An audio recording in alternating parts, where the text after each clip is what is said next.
संध्या साहू जी ने पूछा है कि प्रियंका जी, योगी जी ने अपने एक लेख में कहा कि महिलाओं की शक्ति को नियंत्रित करने की ज़रूरत है।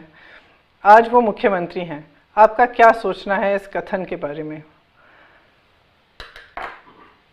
ये योगी जी की, भाजपा की और उनकी पार्टी की, उनके नेताओं की जो विचारधारा है, उसको, महिला के प्रति जो विचारधारा है, उसको एकदम पूरी तरह से स्पष्ट करती है। ये जो एक सेंटेंस है कि महिलाओं की ऊर्जा पर नियंत्रण होना चाहिए, मैं समझती हूँ कि ये एकदम गलत है। और महिलाओं की ऊर्जा जो है वो इस देश को बदल सकती है। महिलाओं की ऊर्जा, महिलाओं की जो जो क्वालिटीज़ होती हैं, कंपैशन, करुणा, प्रेम और सबको साथ लेकर चलना, विवेक, लड़ने की जो इच्छा होती है, जो दृढ़ता होती है, हम एक बार अपना मन बना लें, हम एकदम खड़े रहते हैं, हम लड़ते हैं, हम में इतनी शक्ति है, तो इस पर नियंत्रण करने की क्या ज़रूरत है? और कौन होते हैं आप नियंत्रण करने के लिए? निशा सिंह जी ने पूछा है कि मैम, हमने यूपी में सपा का भी राज देखा है, इस समय भी भयंकर गुंडागर्दी थी। भाजपा राज में भी महिला सुरक्षा का बुरा हाल है। आप लड़कियों की बात तो कर रही हैं, लेकिन क्या बताएंगी कि कांग्रेस कैसे इन सब से एक बेहतर विकल्प है?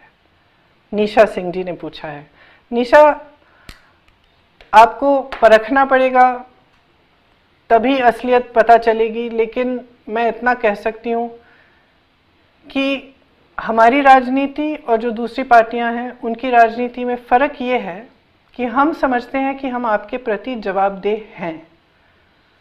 हम ये ग्रांटेड के लिए नहीं लेते कि आप जाति के आधार पर या धर्म के आधार पर हमें 5 सालों में वोट देंगे ही देंगे। तो अगर हम सोचते हैं कि आपके प्रति हम जवाबदेह हैं, इसका मतलब है कि हम आपके लिए काम करेंगे। क्योंकि अगर जवाबदेह नहीं होते हैं हम, अगर नेता समझता है कि उसको वोट जाति के आधार पर, धर्म के आधार पर मिल ही जाएगा, तो काम क्यों करेगा? काम नहीं करेगा तो वो अपनी जवाबदेही पूरी नहीं करेगा। और जब मैं कहती हूँ कि ये जवाबदेही महत्वपूर्ण क्यों है, क्योंकि ये सब चीज़ें जो हैं, चाहे अब महिलाओं की सुरक्षा हो, चाहे विकास की बात हो, चाहे शिक्षा की बात हो, चाहे नए नए संस्थानों को बनाने की बात हो, चाहे नए रोज़गार देने की बात हो, चाहे जिस तरह से इतने सारे स्टूडेंट्स, इतने सारे नौजवान त्रस्त हैं कि एग्ज़ाम देते हैं, दूसरा एग्ज़ाम देते हैं, फिर भी अपनी नौकरी नहीं मिल रही है, रोज़गार नहीं मिल रहा है। क्योंकि अगर कोई जवाबदेह नहीं है आपके प्रति, तो उसको ये कभी नहीं लगेगा कि आपकी समस्याओं को सुलझाने की ज़रूरत है।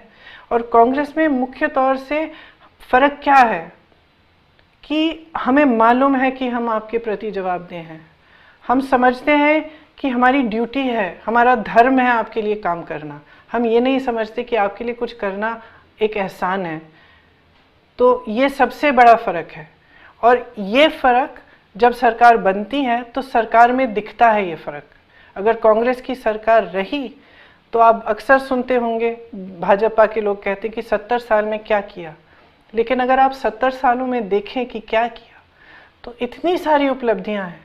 जहां ये देश पहुंचा, चाहे एम्स जैसी जगह, जैसे आईआईटीज बनाए गए, इतने सारे कार्य किए गए, जो भी, जैसे वैक्सीन का जो निर्माण था, जो जब शुरू की थी ये पूरी वैक्सीन बनाने की प्रथा, जब एक टाइम पोलियो के लिए की गई थी, ये भी कांग्रेस के ज़माने से हुई।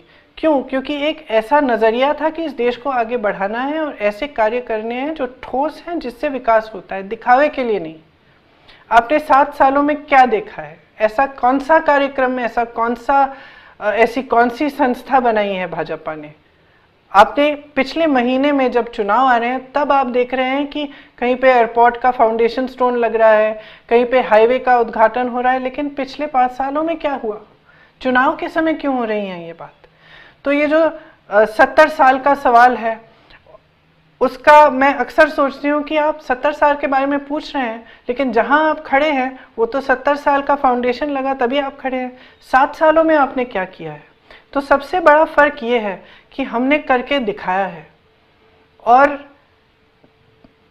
लगातार हमने जनता के लिए काम किया है। जब एक ऐसी सरकार होती है तो ये सारी चीज़ें, जितनी भी समस्याएं हैं, उनको सुलझाने की कोशिश होती है। एक ये नज़रिया नहीं होता कि चुनाव के लिए किया जा रहा है कि चलो जब चुनाव का समय आएगा तभी उद्घाटन करेंगे, भी 4 साल की क्या ज़रूरत है, किसी को वोट अभी तो देना नहीं है, बाद में वोट देना है तो बाद में करिए सारे उद्घाटन और सारे निर्णय।